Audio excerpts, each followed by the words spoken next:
I'm getting from that, Larry, is that Kevin is saying, look, it's not only Apple that's going to be hurting in China, it's other companies, U.S. companies doing business there because the Chinese economy is decelerating. He's saying that's a good thing, I think, ultimately, because it does put more pressure on China to get a deal done and gives the Trump administration the upper hand in trade talks. Would you agree with that? Well, let's see. Those are it's a string. You've asked a string of questions. They're all good questions, by the way. All right, let me try to take each block at one time. First of all, Kevin Hassett is one of the smartest people I know. We went back and took a look at the Chinese profit story. Here's what we found. If all American companies operating in China, okay, American companies in China, made no profits at all, zero, it would only have a small impact on overall profits, 1.7% of total profits.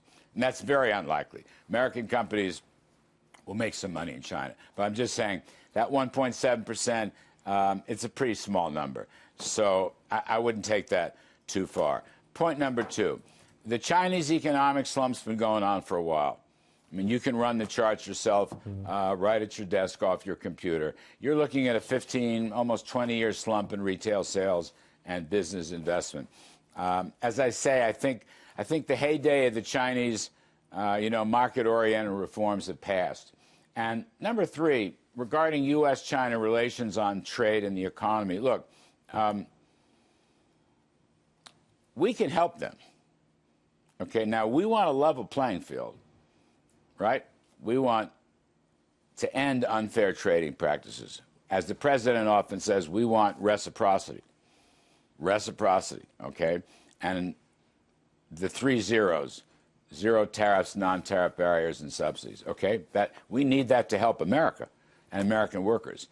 But I believe very strongly these kinds of reforms, if China opens up its markets and slashes their barriers, and if they play by the rules regarding technology, it'll help China.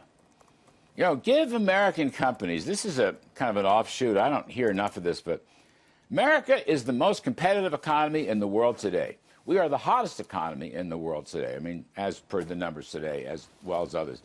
Money is flocking to America, tremendous investment, long-term investment. All right, now, if you give us an opportunity to export more to China, bring those tariff walls down, bring those barriers down. If they give it to us, we will benefit. Our trade gap will narrow. Our exports will create jobs everywhere, including good-paying, hard hat manufacturing, blue-collar jobs. But China will benefit. Chinese companies, Chinese people will get the best quality goods at the lowest prices around the world if they give America more freedom to go into China. And it will get them on the market path. And then their slump, which really is about 15 years old, can end. All right? Market-based reforms. That's what we're asking. And we're also asking, to protect our technology, the family jewels. So, look, it's a catch-all, okay? Mr. Tim Cook is worried. He's a good man. I talk to him frequently, runs great business out there. Mr. Cook should help us to get these trade reforms through, because it'll be good for Chinese growth, and it'll be good for the Apple iPhones he's making in China. So how can Tim Cook help you? Tim Cook can always, any CEO can help us. Talk to the Chinese leadership, for example. Talk to the locals, talk to the state people, talk to the top councils, talk to President Xi, talk to my friend, Vice Premier Liu He, who I think actually is a genuine reformer, if the upper echelon gives him the running room. Our CEOs can work with the Chinese. Look, it's a big market. I get that.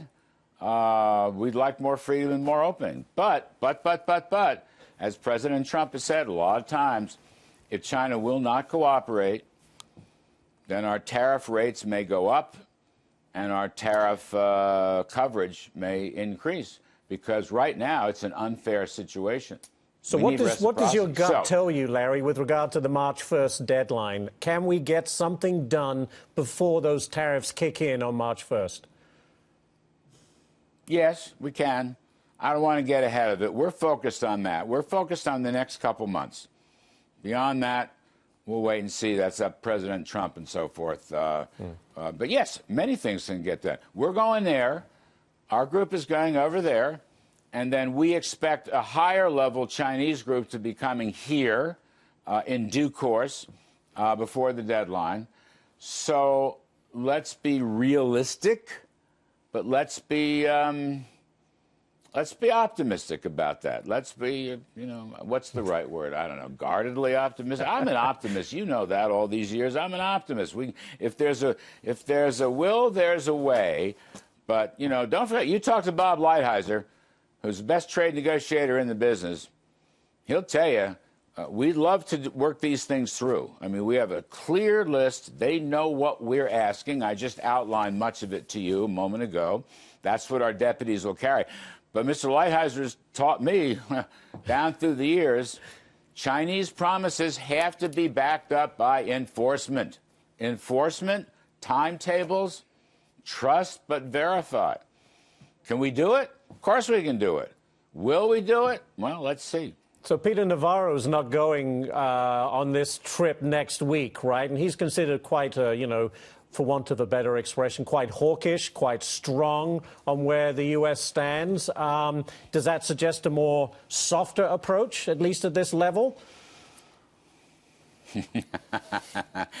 Peter Navarro is an old friend of mine. He's a great American. I love him. That's all you're going to say. So, but he is considered, to take a kind of a stronger, more of a stick than carrot approach. You don't think that's needed at this point? Look, as I said before, you mentioned sticks and carrots. I guess that's an English thing, sticks and carrots. I think it's American. I don't know. Anyway, it could actually be American.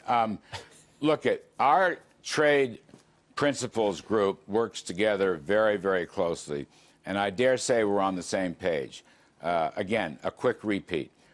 We know what we need with China. China knows what we're asking. But part of the whole negotiations simply must be enforcement. Enforcement, okay? Trust but verify. This is so important. That should not be an obstacle, by the way.